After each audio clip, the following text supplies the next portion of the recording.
Good afternoon, and thank you for joining Cure Childhood Cancer for our web-based learning event for patient families affected by childhood cancer. Cure Childhood Cancer is a nonprofit organization dedicated to conquering childhood cancer through funding targeted research and supporting patients and their families. As a way to support families, Cure has launched a webinar series that will address the unique needs of families affected by childhood cancer. Please check our website, www.curechildhoodcancer.org, regularly to learn more about upcoming web-based learning. My name is Karen McCarthy, Patient Family Services Manager at Cure Childhood Cancer, and I have the pleasure of being your host this afternoon. Before we begin, please note all incoming audio will be muted for the duration of the webinar.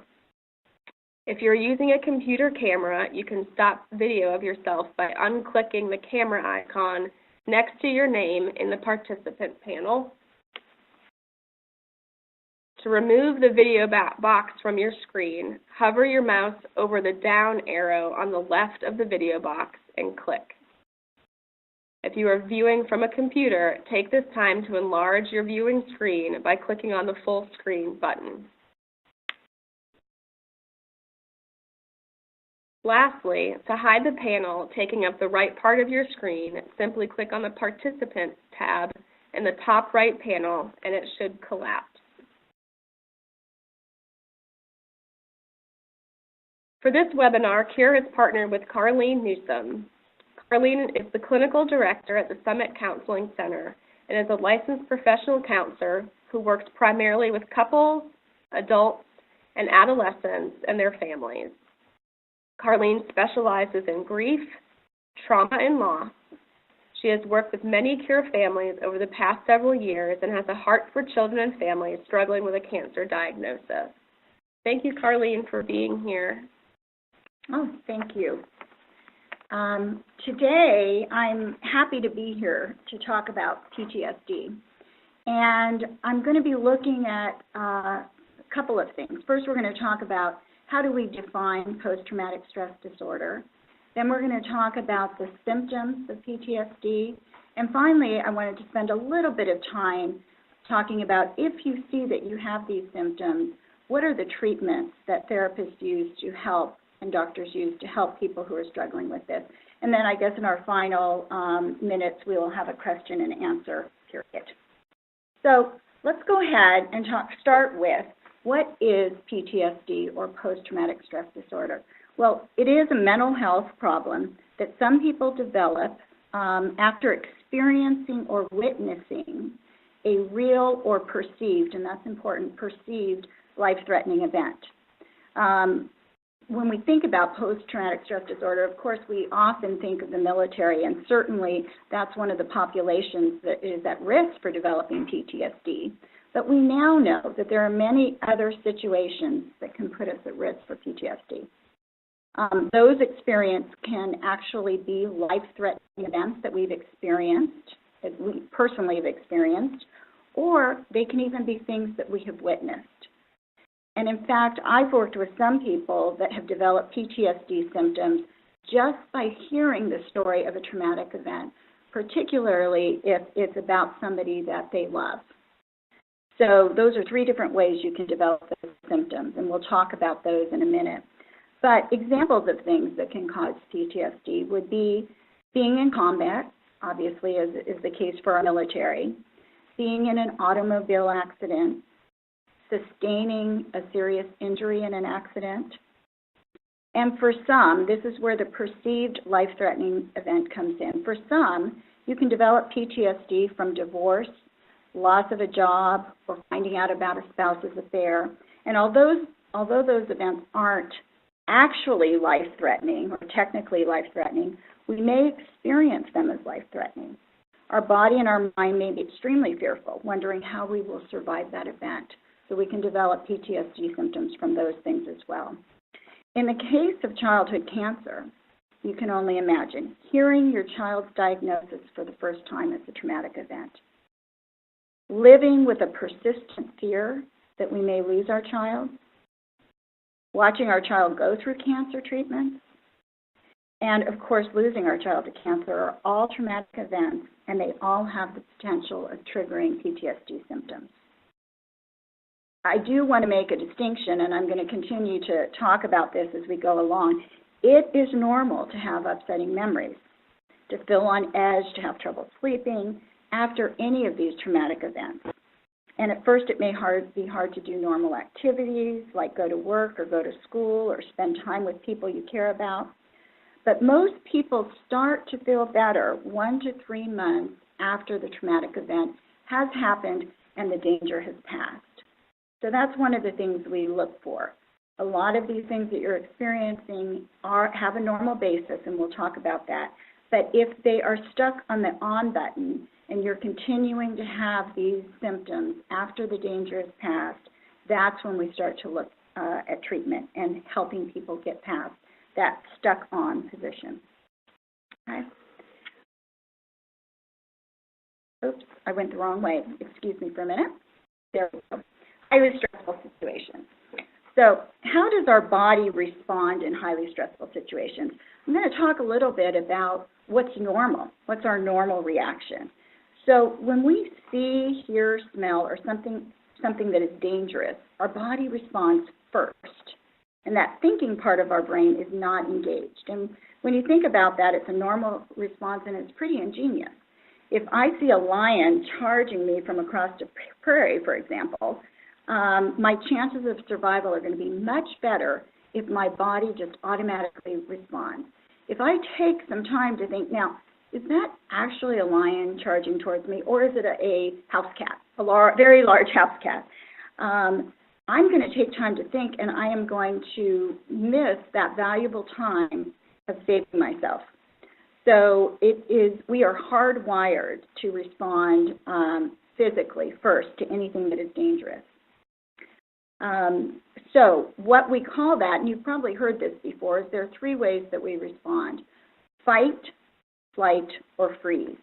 So in some situations, we might behave like a possum in order to survive. Other times we may run, and still other times our very survival may be dependent on our ability to fight. So let's go back to that example of hearing your child's cancer diagnosis for the first time. So we might be able to imagine that some of us may experience shock at hearing that for the first time. We might shut down. We might freeze. We might stop listening to the doctor, and when we leave that appointment, wonder, now, what did they say about that? That response would be the freeze response. Others of us may want to get the heck out of that doctor's office as fast as we can, and we just want to get home to where it's safe. That would be the flight response. And then other of us might want to argue with the doctor about his assessment, and that would be the fight response. But the fight response might also come about by getting home and jumping right into research and treatments and support systems so that you could be prepared to fight the cancer. All of these are normal, protective, and effective reactions in the moment. Now, what happens to our brain when we sense danger? The brainstem is the most primitive part of our brain, and it comes up through the spinal cord. It's the first thing to develop as a fetus. And the brainstem controls all the functions that are automatic, meaning our heart beating, our breathing, our digestive system, anything that we don't have to think about, but it's operating anyways. Now, sitting near the top of that brainstem is the amygdala, and you'll see that on the picture right there.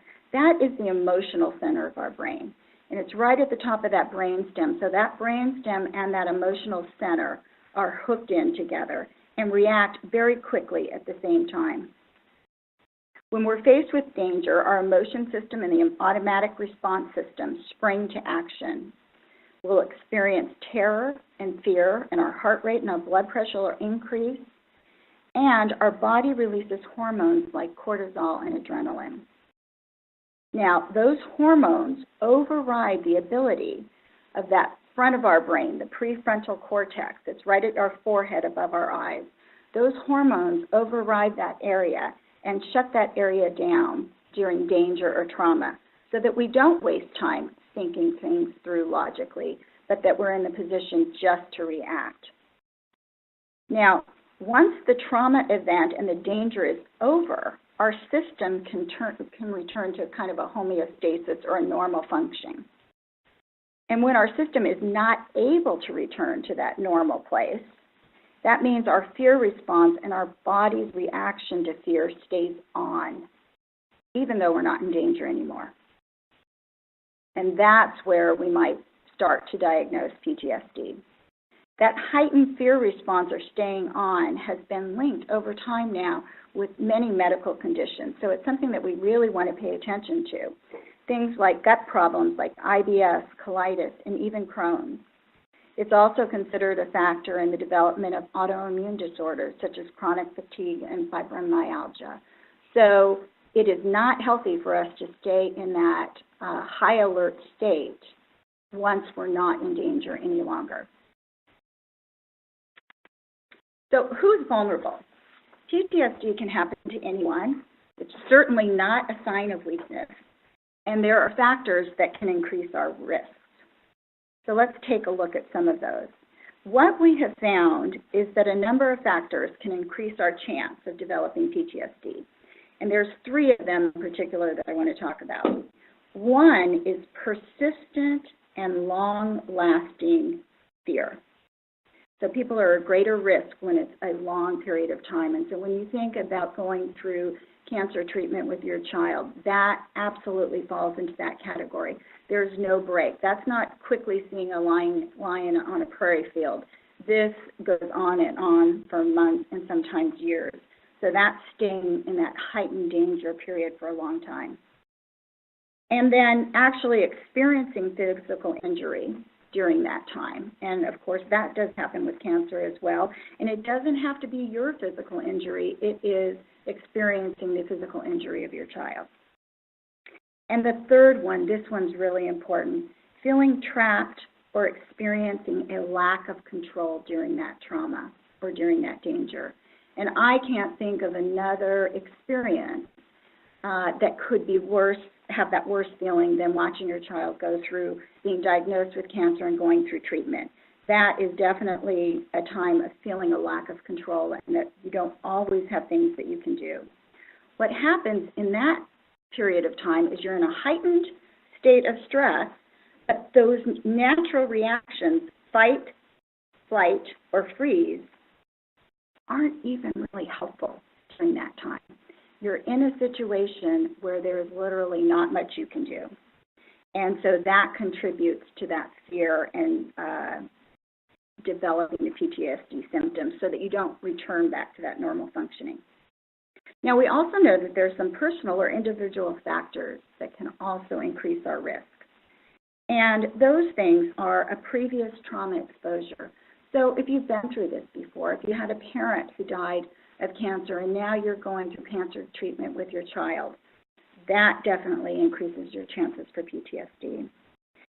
If you have noticed that you disassociated during some of the traumatic event, meaning you kind of checked out, you went numb, you didn't hear what was going on, your whole body shut down, that we know is also another increased risk for developing PTSD.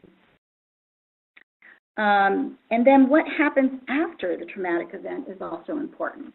How much healing have we had? How much meaning-making have we done? Have we been able to accommodate and assimilate this new information that has happened in our life and in the life of our family? And have we been able to make sense of it? That, if we're struggling with that, that also can contribute to PTSD. I think that's why so oftentimes when I'm working with families who have a child that has gone through cancer treatment, and I've seen it both when the child has come through successfully and also when the child has died of cancer, parents are making meaning by volunteering and becoming advocates and starting foundations, and all of that is such a healthy response to help them make some kind of sense and meaning out of their experience. Another risk factor that makes us more vulnerable to PTSD would be experiencing a lot of other stress factors in our life at the same time. You know, life goes on even when your child's going through cancer treatment. So if there's conflict between you and your spouse during that time, or you or your spouse has lost their job, or you're worried about finances, or you have other children that have very special needs, all of those things are going to increase the amount of stress and your ability to return to normal, that normal functioning after you've been on high alert. And finally, a lack of a social support system. We know that having support from our community and our families is so important in many cases, and in particularly when we're going through something like childhood cancer. But do you feel supported by your family and community, and that can make a difference? That's one of the things that I've always loved about the CURE organization. I feel that they come alongside people in a very special way, in fact, in ways that maybe family and friends and community aren't prepared to do. So they are making people less vulnerable to developing PTSD when they come along and partner with them through this. So let's now take a moment and look at an overview of the symptoms of PTSD. There's 4 categories. It used to be 3, and recently they've added a 4th category. And I'm just going to briefly go over these because I want to go over them in more detail individually after this slide. But the 4 basic symptoms of PTSD are reliving the event, intrusive memories. So again, going back to maybe a treatment that your child went through, reliving that event and it coming up even when you don't want it to come up would be one of the symptoms of PTSD. If you find yourself avoiding situations that remind you of your trauma, if you're having more negative beliefs and feelings about yourself, the world, doctors, your environment, that would also be a symptom of PTSD. And if you're feeling keyed up or in that hyper-arousal, hyper-vigilant stage where, you know, you're always on high alert, that is also a category of symptoms for PTSD. So let's look at each of those categories in a little more detail. So, intrusive memories, unwanted memories. So recurrent and unwanting and distressing memories of the event. Normal memories are integrated and filed away. So we can recall and pull up these memories when we want to. So for instance, if you have a fabulous memory of a childhood vacation, you can retrieve that and relate that memory during a family reunion, even though you may or may not have thought about that memory in a long time.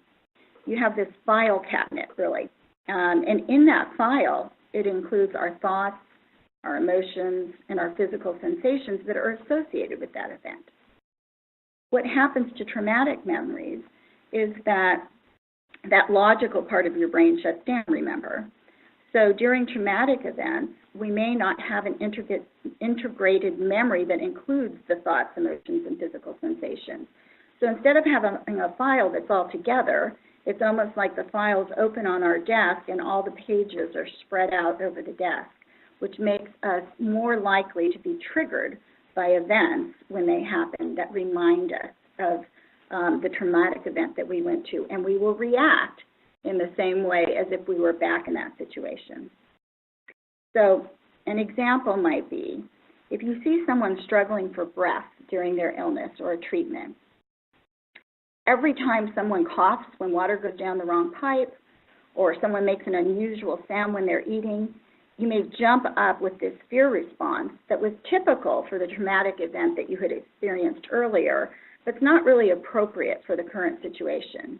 And so some people call this that you're reacting like the house is always on fire, when actually maybe toast is just burning in the toaster. So difficult things may continue to happen in your life, but the house is not always on fire. So reliving the traumatic event as if it's happening again is a flashback. When you actually visualize the traumatic event and you don't want to recall it, it just comes up. There's usually a sound or a smell or a thought or something that will trigger a flashback. Upsetting dreams or nightmares about the traumatic event, and severe emotional distress or physical reactions to something that reminds you of the event. So that's a whole category of symptoms for PTSD. Another category is avoidance.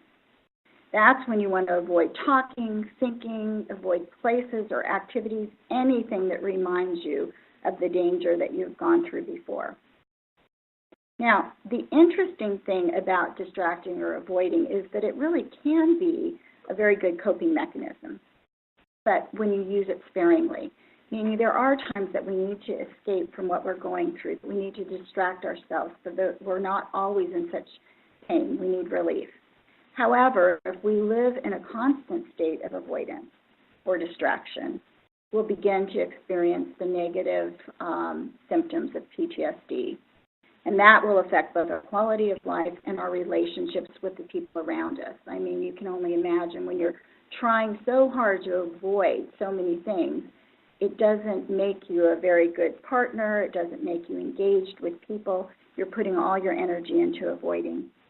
I had a mother one time who shared with me that she had been through cancer with her child, and they had come out the other end, and she would need to drive her child to school every day. She didn't take the bus. She took her child to school. And it just so happened that their route to the elementary school passed by the treatment center that they used. And so she got to the point where she was driving 5 or 6 miles out of her way so that she did not have to pass that treatment center on the way to the school because it caused such distress for her. I can understand that avoidance, but continuing to avoid that obviously is affecting her quality of life, and we had to work on helping her get to the point where she did not have to avoid that reminder. Negative changes in thinking or mood. So these negative thoughts about ourselves or other people in the world are usually things like, I can't be trusted, or doctors can't be trusted, or I'm not good enough, or I've failed my child, I'm not safe. Terrible things happen to me and our family.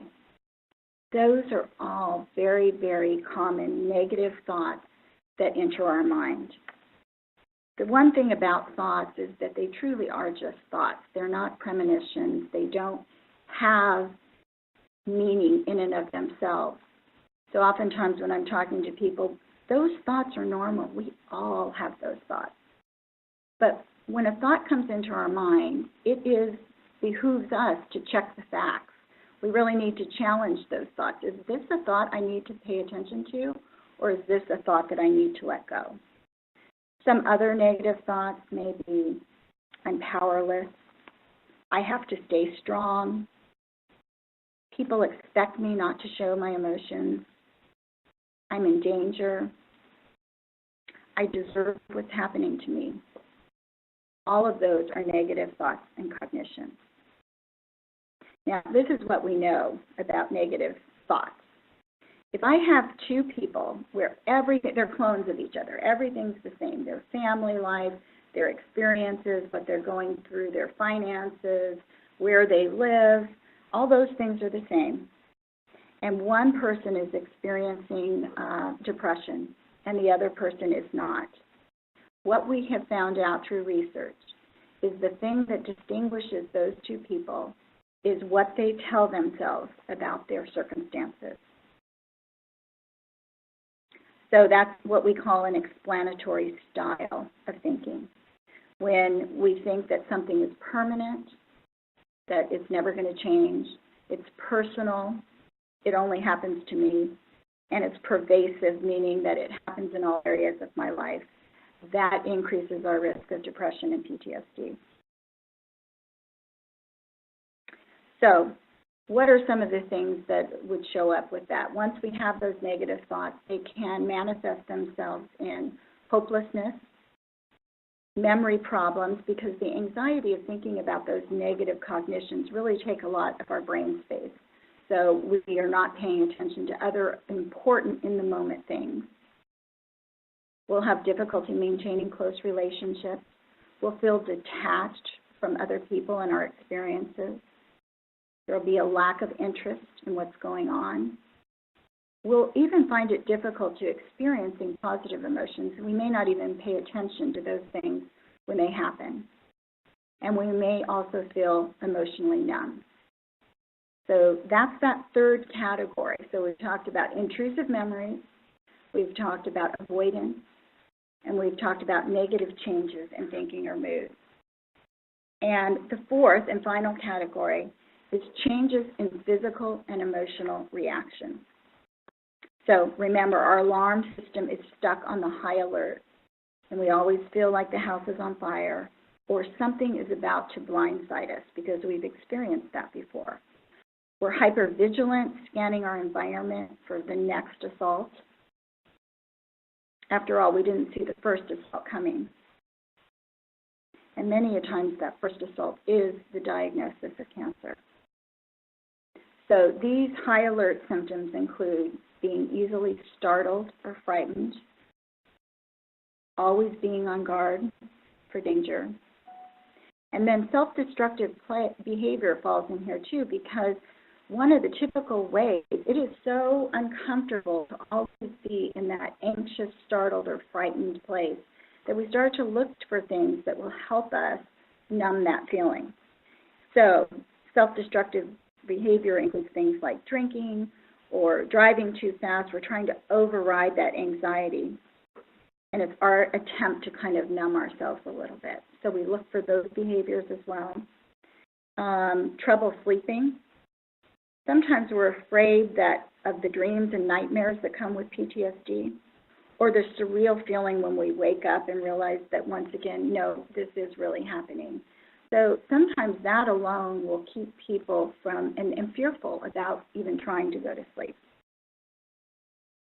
We'll have trouble concentrating, either because we can't stop thinking about what we need to do next or what might be coming up, or that we're just avoiding life in general. It's very common to see irritability, angry outbursts, or aggressive behavior, and I think I don't really probably even need to explain that. Of course we feel that. I mean, heck, when I miss a meal, I get irritable, angry, and aggressive behavior. So let's multiply that by 1,000,000, what you're going through when you're taking your child through treatment and dealing with all the effects of childhood cancer. You are going to be angry and irritable. And then overwhelming guilt and shame for what we're telling ourselves about the situation or the fact that we're having difficulty operating. I see a lot of parents that my heart breaks because they're being so hard on themselves for what they can or can't do in this situation. I don't think any of us are performing at our optimum during that time. I remember once having a client who she was going through cancer treatment with her child, and she was so angry at Christmas time because she was driving down the street, and as she drove down the street, she saw all her neighbors were putting up or had put up their Christmas decorations, and it just made her angry. And she told me the thought that she was telling herself was, what a waste of time. Is that all they have to do? Because look what I'm going through, and is that important compared to what I'm going through? We can all relate to that, and we can all understand that.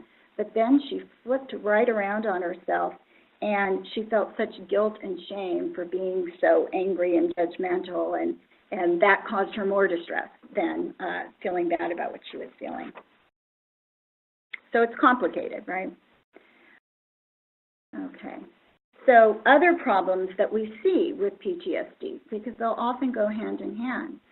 We'll see depression, anxiety, drinking or drug problems, physical symptoms, chronic illnesses, chronic pain, employment problems, and relationship problems, including divorce. So once we have those PTSD symptoms and they have been operating for a prolonged period of time, it can affect these other areas of our life. Okay. This is the next thing that I just wanted to touch on this a little bit, is that we know children can develop PTSD as well. They don't look exactly the same as adults, but it's important to recognize this as well. As children get older, their symptoms surely look a lot more like the adult symptoms that we've just talked about. But children under 6 may get upset if their parents are not close. So they're understandably clingy and fearful to be on their own. They may have trouble sleeping, and they may act out the trauma through play that they've been through. So those are all, it doesn't mean they absolutely have PTSD, but as clinicians, those are some of the things that we look for to see if the child might be struggling with that. Ages 7 to 11, they also might act out the trauma through play, drawings, or stories. They might get a little more creative in that. Some might have nightmares and behave more irritably or aggressively. They also might want to avoid things like school and start having trouble with schoolwork or friends. So again, doesn't mean they have PTSD, but these are the things that we look for. And then children in the ages 12 to 18 have symptoms that are more similar to adults: depression, anxiety, withdrawal. They might have reckless behavior. They might be starting to try and use substances or running away. All of those things can be a result of PTSD, and it's been very interesting to me to even get teenagers. I work with teenagers a lot and their families. And sometimes I don't always know the full background when I start working with them, and they don't often tell me all of it because they've been through a traumatic event and they think that they're over it. But the more we explore and the more I dig, I start to find out this is not a rebellious child right now or a rebellious teen. This is a teen who is having difficulty because they have never dealt with the PTSD that they started to experience, this high alert from a trauma that had happened long ago. So it is important to pay attention to those things. As you can imagine, if you're feeling that kind of fearfulness and anxiety, it's really going to affect a lot of your choices and how you behave on a day-to-day basis. Now, if you find yourself or your children having some of these symptoms, and again, I don't want to pathologize this because a lot of people will have these symptoms and then turn back to normal functioning over time when the danger's gone. So remember, it's when the danger's over and you're still having these symptoms 1 to 3 months later. We do have some very good treatments for PTSD that are effective. Cognitive processing therapy is probably the #1 treatment that is used in the veteran hospitals. With returning vets. We have exposure therapy. We have, you may have heard before, EMDR. It's eye movement desensitization reprocessing, and I'll talk about that. We have medications, and most recently, I would probably say since the early 1980s, we have really started to do a lot of work on body therapies, including mindfulness and yoga. And I'll talk a little bit more about that, but as you can imagine, PTSD is a whole body response. And in fact, remember, our body responds before our brain does or before our mind does. So a lot of the fear that we are holding are physical reactions. And so it might make sense to you to think about that and realize that mindfulness and yoga are 2 of the physical things that we can do to help with PTSD, help in the healing. So let's take a look at cognitive processing therapy. Cognitive processing therapy combines that cognitive therapy and trauma processing. It usually takes about 12 weekly sessions. And what a patient does is they write a narrative of their experience, the experiences that are causing them the most distress, the experiences that are causing intrusive memories. And as they come to therapy and they read their narrative to their therapist, they and their therapist identify what we call stuck points and false beliefs. Those are some of those negative cognitions we were talking about where this is my fault, I failed my child, I don't trust the doctors, those kind of things. These stuck points are what contribute to the negative impact of the trauma and contribute to PTSD symptoms. So there's problematic thinking around usually 5 areas: trust, safety, power and control, esteem, and intimacy. We'll talk a little bit about that in a minute. And cognitive processing therapy is designed to help the patient challenge those problematic thoughts so we can reframe what they're telling themselves so that they can have relief from some of the symptoms that they're experiencing. Now, the problematic thinking, I just really love this quote, and if I remembered where I got it, I'd tell you who said it. It wasn't me, but the greatest sources of our suffering are the lies that we tell ourselves. It's so often true. But in the problematic thinking, the trust, I can't be trusted or I can't trust myself. Safety, I'm not safe. My family or my children are not safe. Power and control, I am powerless and have no control.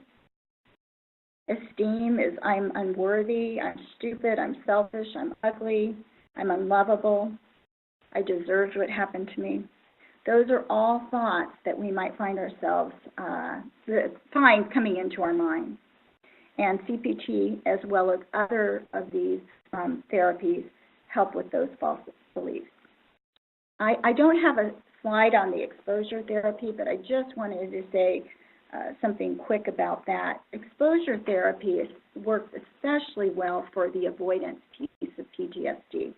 So if we find ourselves avoiding things that we're fearful of, we have to start exposing ourselves to that so we can desensitize that fear response. So, for example, the woman that I was telling you about that couldn't drive by the treatment center, we had to we couldn't just go from one day to the next, okay, this is what you're going to do, but we got her driving closer and closer. We had her drive by with her husband in the car, not going to school, but just, at another random time. We had her visualize doing that. So we had a lot of techniques that we used to get her to the point where she could face that avoidance and face that fear and overcome that. This also applies in other things. My own personal experience doesn't have to do with a cancer experience, but I was in a very traumatic airplane ride in my 20s where I was certain that we were going down. And so from that point on, I became very fearful of flying. And for probably 10 or 15 years, I could avoid flying. So that just kind of reinforced the fear by avoiding it. And then I entered a phase of my life where I was needing to travel a lot for work, and which meant that twice a month at least I was getting on a flight. And when I tell you I was going to my doctor to get medication, I was trying to do everything I could to continue avoiding the feeling. And I finally started practicing the mindfulness piece where I would get on the plane and I would start focusing on my breath and using all the mindfulness techniques that are there. And to this day now, it's so funny, I get on a plane and I fall asleep before the plane takes off. So that kind of exposing ourselves to the thing that we want to avoid and is a traumatic experience for us. When it's no longer a danger, we need to approach it and get past it. And that's what exposure therapy is. Eye movement desensitization reprocessing. EMDR, that was developed in the late 1980s only, so it's been around a relatively short period of time. And remember, I talked about the files that are in our brain, and that sometimes in trauma, those emotions and the physical sensation and the thoughts are not combined together into an integrated thought. So EMDR is a process of getting us to integrate those memories so we can file them away in the file cabinet instead of having them remaining open. Now, what we know, you've probably heard of REM sleep before. It's a part of, when we're asleep at night, it's a part of our sleep where it's rapid eye movement and your eyes go back and forth. Your eyes are closed, but if we looked underneath those eyelids, we know the eyes are going back and forth. What we know now happens is that is us processing our day, putting all the pieces together, the learning that we've done that day, and filing that information away so we have access to it at a later time. When my kids were young, that was one of the explanations I gave them for why they could not stay up all night studying for a test, why they needed to sleep before they went to the test, because they needed their brain to be able to really process and file those thoughts away, so they really did learn it and commit it to memory. That's the same thing that happens with our traumatic experiences. So EMDR stimulates that sleep cycle. What we do in therapy is we have the patient think of, okay, what were the emotions that you were experiencing at the time of the traumatic event? What are the thoughts that you had? Where do you feel the physical sensations when, I have you focus on that memory? And then I actually will move my fingers back and forth, and they will follow my fingers with their eyes to process that memory. We don't talk about it. And then I'll stop and I'll just ask them what they noticed, and then we'll go from there. So we're helping their mind process that memory that has not been processed and filed away. So that's the basis of EMDR. And medications. Certainly, medications can help. I'm not one that is, if somebody comes in to see me, I don't jump to medications because I like to see what we can do first, because as far as I'm concerned, the PTSD symptoms have an underlying cause, and we need to get to that. But if someone's having such a difficult time that they really can't participate in the things that they need to do because their alarm system is so heightened and turned on, we can consider SSRIs or SNRIs. Those are increasing the neurotransmitters in our mind, and those are also often used for depression, so they can alleviate some of the symptoms of depression and anxiety that go along with PTSD. And probably one of the greatest medications that I would say that we found for PTSD has been recent, and it's Prasozin. And it is a new medication that reduces the nightmares related to trauma. So if someone is really struggling with the nightmares because not getting sleep is just going to add to the difficulties, this has been proven to help quite a bit for people. So I do like that one. And then let's just talk a little bit about that mindfulness and yoga. So one thing that we know about PTSD is it affects our whole system, not just our thoughts and our minds. So that fear response is in our body, and that's going to negatively affect us. But if we cultivate sensory awareness and awareness of our body, that's critical to our trauma recovery. We need to, instead of avoiding, we need to pay attention to the places in our body where we're holding that trauma. So simply noticing those places help with self-regulation and soothing and healing of that trauma. Taking deep breaths at the same time and focusing on our breath allow us to cultivate that awareness and stay present without avoiding. So yoga and mindfulness are two things that I often recommend to people who not only have PTSD, but people who have had any kind of trauma or who are going through a heightened stressful time, to not wait till those PTSD symptoms develop. Go ahead and start with some of this self-care if you can. The great thing I like about yoga nowadays is you can really just even go to YouTube, and they're simply 10 minutes of a couple of yoga poses and some deep breathing is all you need to do. It's not like you have to go to a yoga class every day for an hour. I know that's probably impossible when you're going through treatment, but you certainly can find other ways to include it. So that is the end of my presentation, and we're going to go, I guess, to the questions. Mm-hmm. Thank you, Carlene, for helping us understand how PTSD presents in our lives and ways to cope with it. If, as an attendee during the webinar, you identified with any signs and symptoms of PTSD and would like to talk with a skilled therapist, please contact CURE for more information on our Partners in Care and Counseling program. At this time, you will be able to ask Carlene some questions. If you are viewing the webinar from your computer, you can ask by typing it into the Ask tab of the Q&A panel located on the right the bottom right of your screen.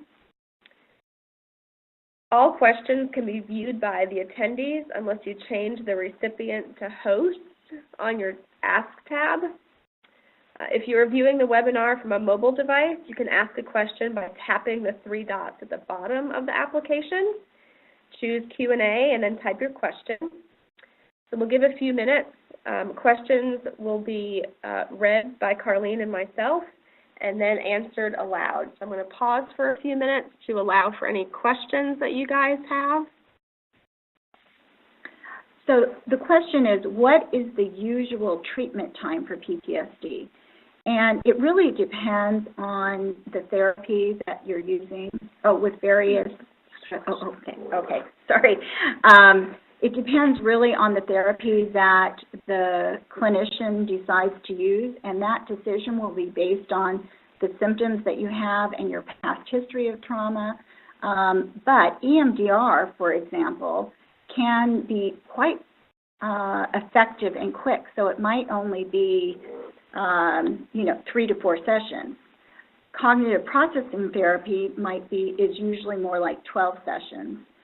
So it depends on what treatment is appropriate for you.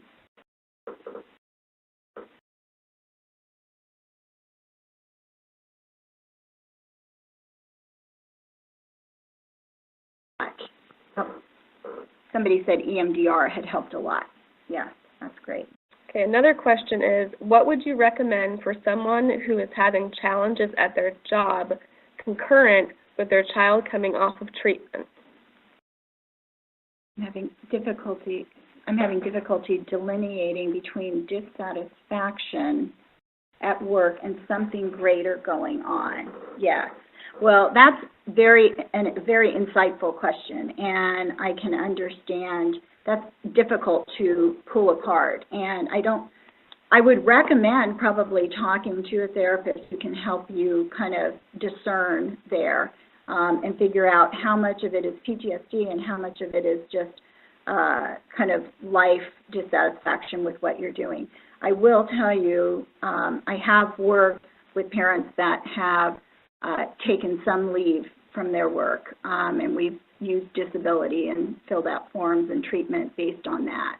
So it might be something worth considering.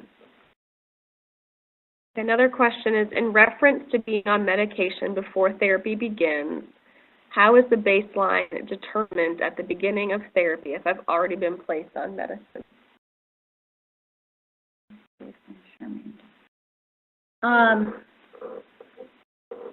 So meaning if you're already taking medication and you come in and we're assessing you for PTSD and we recognize that you have PTSD symptoms, we would take you from where you are at that moment to improvement over time. So we wouldn't try to guess what it was before the medication or without the medication. We would just start from that baseline. Okay, another great question is, how do you help your spouse who has PTSD but is not ready to receive help? That is a tough one. That oftentimes we really can't force someone to get help when they don't want it, right? So that's always that answer there. And yet, if what you're seeing in your spouse is negatively impacting the family, not in the moment, but after the event, meaning if they've had an explosive blow up or they're irritable, after, not while they're irritable, but later on saying, I noticed this was happening and this is how it affected me and this is how it affected the children. And trying to see if they can start to recognize how their behaviors are not what they want and are negatively impacting the family. So the big thing there is to present it out of love. Don't do it in the moment, and also just letting them, not criticizing them or telling them what's wrong with them, but letting them know how their reactions are impacting you and impacting the kids. So in terms of PTSD in siblings, what are a few basic at-home things parents can do to help a sibling that may be suffering from PTSD? and I'm assuming sibling, you're probably meaning an elementary age child, let's say, any kind of ways of expressing themselves, so them being able to draw or them being able to tell a story. I'll tell you one of the things that I did with a family that seemed to be very effective for the kids, because, you know, they're afraid and they don't want to talk about it because they're afraid everybody's going to get sad in the family. So one of the things that I had them do is together, the mother with the two other siblings wrote a book, like a child's book, but they drew and wrote it out, telling the story of their family and the strengths of their family and the diagnosis of cancer and what their fears were and what their hopes were. And that was a way that the child was able to express themselves as siblings, and it was in a way where they weren't afraid to do it, that they would make mom or dad sad, and they didn't have to avoid, you know, what was going on or pretend like it wasn't happening. And Carlene, would you recommend getting therapy during a child's treatment or wait until the child's treatment is finished? That's a good question. That's a good question because, as I said, if you're still in the trauma, PTSD wouldn't be diagnosed until after that was over. However, I would say sometimes it's beneficial to get treatment during, because it allows you to process things as they are happening and going on in the moment, so that you don't wind up at the end not having done that work. So plenty of times people will come in during to be able to debrief and think through and change some of their thinking and problem solve and recognize whether check their facts and their thoughts and whether there's truth in them. So it can be helpful to receive that during the time, even if it's not for PTSD specifically. Another great question. Can a child experience PTSD even if they were very young, like an infant, during treatment? They can. They can. They may not have the memories of that, but they certainly can have physical experiences of that.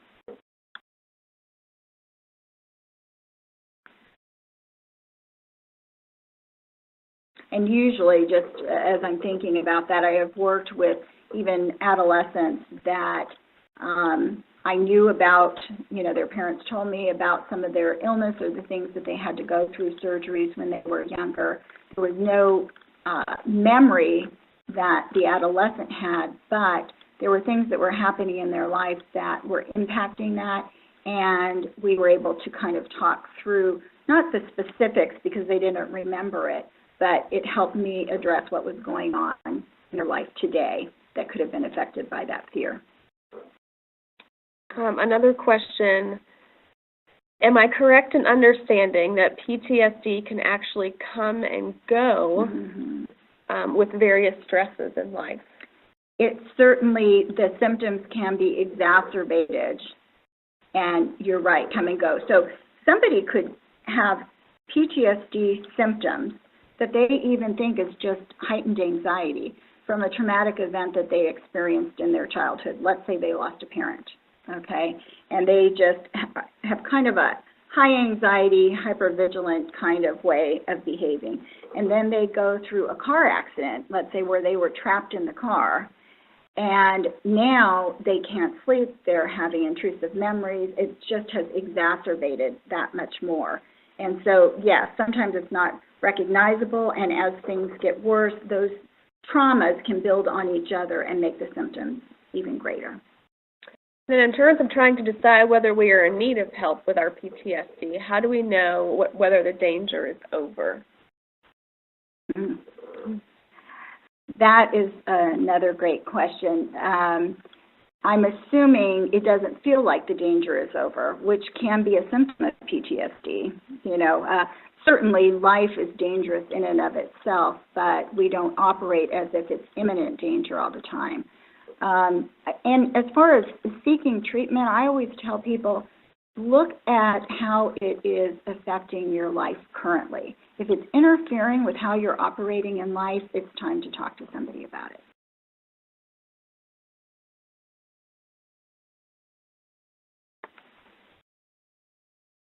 Great questions, great information. And this concludes our webinar on post-traumatic stress disorder and cancer. This webinar will be housed on the CURE website at www.curechildhoodcancer.org for future reference. We look forward to continuing to support you and your family during this journey through childhood cancer. Have a great day.